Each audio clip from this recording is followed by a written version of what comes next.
Hi everyone, welcome back to Luton. And I thought I'd do this video. It's not about anything particular, it's vegetable growing related, but it's just that time of year, isn't it? Christmas has come and gone, New Year's come and gone, and it's that time of year where you want to sort of get on it, but you know you can't because the weather's not good enough. And you know, if you sow too many seeds, you're just going to be inundated with plants that you've got nowhere to put, no way of protecting them and everything else. And it's that time of year where it's trying to stay busy and focused on your aims in the veg plot for that year. And what I've been trying to do is do things that are going to help me later, and save time later and prepare things better and everything else. Because if you've watched previous videos, you know that I'm actually developing the plot as well, from scratch. So it's not like I've got a plot waiting out there that I can go put things in. I've got to actually build the beds and things as well, and walls and ramps and paths, and I've got a few years of work out there yet. But yeah, it's those itchy fingers wanting to sow seeds and plant plants, but you know you can't. So it's filling your time and finding things to do that keep you motivated, keep you interested in your hobby or your dream of self-sufficiency or whatever it is. So I've been to work today and everything else, but in the evenings what I'm trying to do is just prepare things and get things ready. So for example, my little seed container, and this used to just have things thrown in it, seed packets, the little plastic markers and everything else. And what I've tried to do is organise it a lot better. So I've even made myself little cardboard separators, if you call them that, separators, indexers, I don't know. So I can flick through now, and you know, if I want to find my I don't know, peppers for example, I can go along peppers, there we go.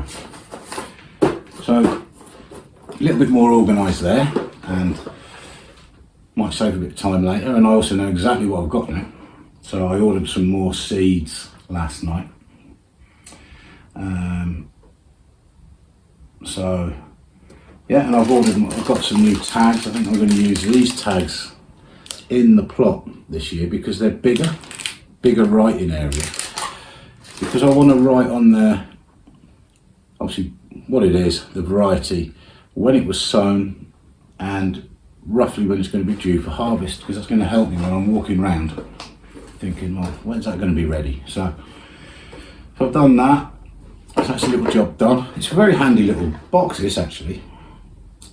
Plastic, so obviously no water can soak into the packets from underneath. I think it's just out of a fridge or a freezer. I don't even know where it came from, but it has become my seed box. Look at that, marigolds, 25p. I think that must have been a Wilko's last year. Yeah, it was Wilko. But yeah, I'm going to sow loads of marigolds this year and put them in amongst my vegetables and everything. I really like marigolds for some reason. So that's a little job I've been doing. Other jobs I've been doing is focusing on collecting material for compost, because last year we had a lot of waste out of the garden because we moved in recently and we did a lot of clearing and everything else.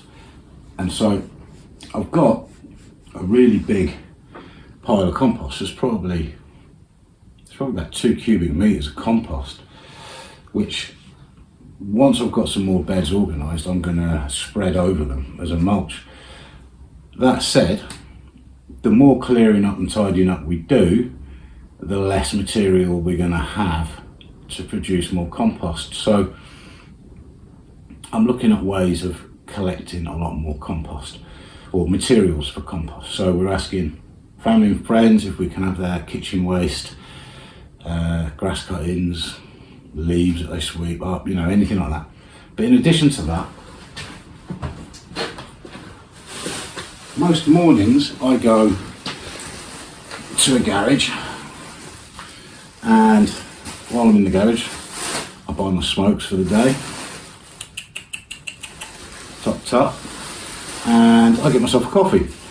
And last year I said to them, can you save the coffee grounds for me and I'll take them. And I'd used to collect them every day and you end up with a big mug full. What we're doing this year is they're basically going to save them all week for me, and I'll just collect them one day I'm in there. So I went in this morning and they said, look, can you take these because they're starting to smell. But that's coffee grounds, and I'd say there's a good, I mean these are damp, but there's a good 4-5 kilo there. And so that's going to go in the compost as a green. Coffee grounds are a green. So that's a little venture that's ongoing, and it will carry on going. And then last night, because I had some deliveries, because I've been spending money on things, which I'll show you some of them in a minute. But so I spent probably half an hour tearing up cardboard boxes, and I tend to tear them up to about that size and they go in. So that's a big bag of carbon for the compost, so that's ready to go in. I haven't put it in today because I've not been in long, and I don't know if you can hear it, but it is really windy outside and raining. It just doesn't stop raining, has it, for days now. The veg plot itself is just, it's like the Somme, it's a bog. Anyway, carbon, or grounds, as some people would call it. And then lucky us, well not lucky us, we worked really hard for it, both physically and earning money, but lucky for us, we had a log burner put in just before Christmas, and so I'm going to start saving the potash every day. Now, I'd like a bit of help here and advice if people know, because in the past, whenever I've had a bonfire or anything like that, I've always let it cool down and then just put the ash around my plants, particularly things like tomatoes. But I was watching a video last year, and I can't remember who did it, but they said the best thing to do with potash is to put it in with your compost. So I'm in two minds now what I should do, and should I save it in containers, preferably a metal one, not this plastic one for obvious reasons, but save it in containers and then put it around my plants when they're growing in the spring and the summer, or should I just keep adding it to the compost? So if anybody knows the answer to that, what's the best thing to do, please let me know in the comments below. So that's another ingredient for the garden, whether that goes into the compost directly or just around the plants. What else have I been doing to keep myself going?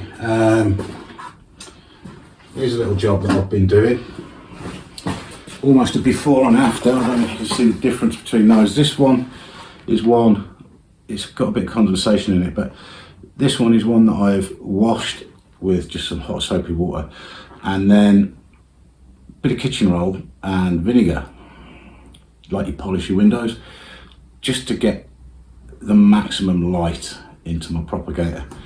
That's one that all I've done is washed in the water. This one hasn't had the vinegar treatment yet, but it really does make a difference. It brings off all of the, like the watermarks and the smears and things like that. So I've got a few more of these to do.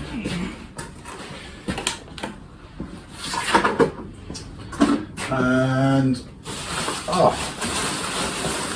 here's something else I've been doing. So I thought, well, I can't do a lot. I know what beds I'm going to make this year, and so I thought, right, let's think about what protection I need for things as well. So I'm saving bits of bubble wrap to go around propagators and clutches and things a bit further into the year. I've ordered myself garden mesh. It isn't EnviroMesh, but it is a similar product from Amazon. I did buy some last year and it works pretty well. The only reason I ended up with some holes in it was because the structure that I built wasn't good enough. That's the bottom line. And I also bought some fleece. Two bits of fleece. These are 2 meters by 10 meters. Again from Amazon, and I think this is 30 gram weight. So looking forward to getting those deployed a bit later in the year. Other little jobs I've been doing. Oh, the candle, by the way, if you can see the candle, yeah, you can. That it isn't for a romantic feel or anything like that. I'm in here on my own. That is purely to add a little bit of warmth. It is quite cold in here. And I've also got this little electric oil filled radiator on that I'm sat on top of almost, and it's still quite cold. So other little jobs, I was digging out things that I had from last year, just digging them out, getting them ready.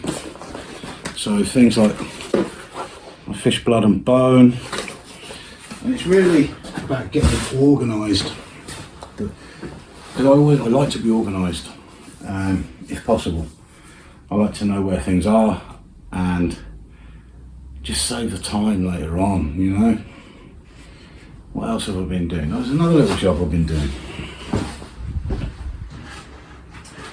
So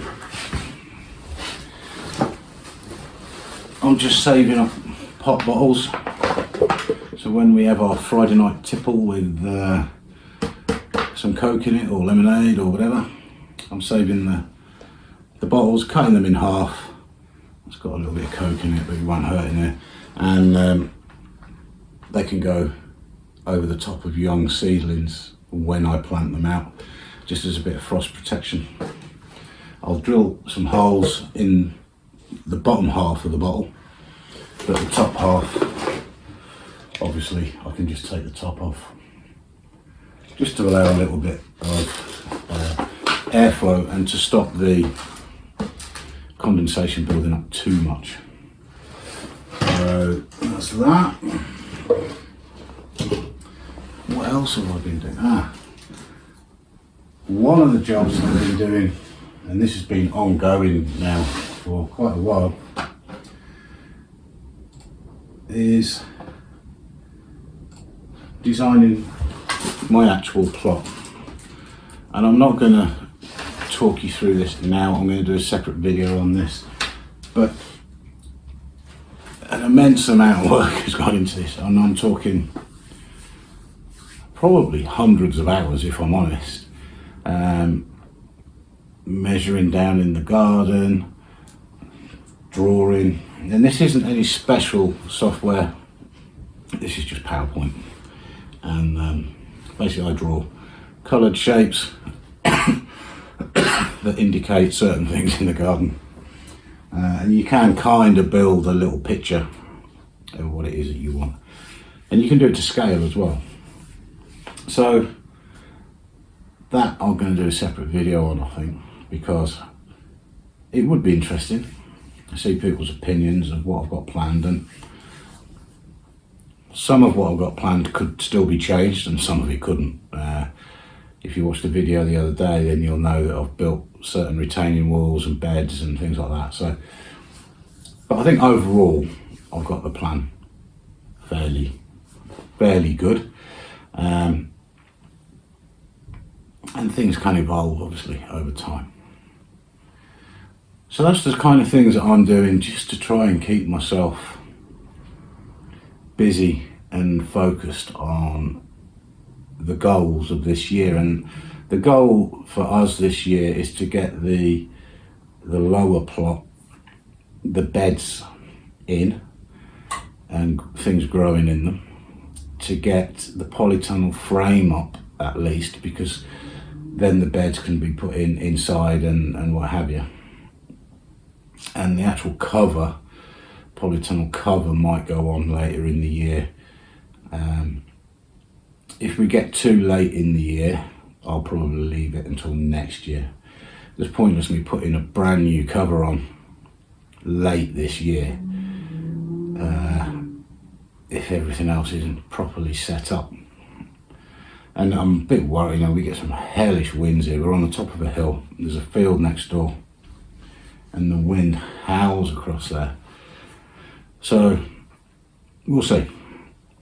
But yeah, beds developed, some pathways in, polytunnel frame up, and lots of stuff growing. So that's the plan this year. So it's all good, it's all positive, it's all planning, and it's all, making the most of the time that I've got at the moment to save the maximum amount of time later. So that's what I'm doing to try and stay focused and motivated, etc. I'd be interested to know what you're doing. Is there something else that I could be doing with my time that would help me out later on in the year? Obviously the seed sowing and things like that yet. But I've sowed some seeds already. I'm going to leave it. I've actually got some new propagators coming, so I might go against all my better judgment and sow some more seeds when they arrive. But we'll see on that one. So yeah, please tell me what you're doing. Thank you for joining me on this cold, dark January night. And I hope you've liked the video. Please subscribe if you did. Hit the like button, hit the bell icon and all that funky stuff. And I'll see you on the next one. Cheers.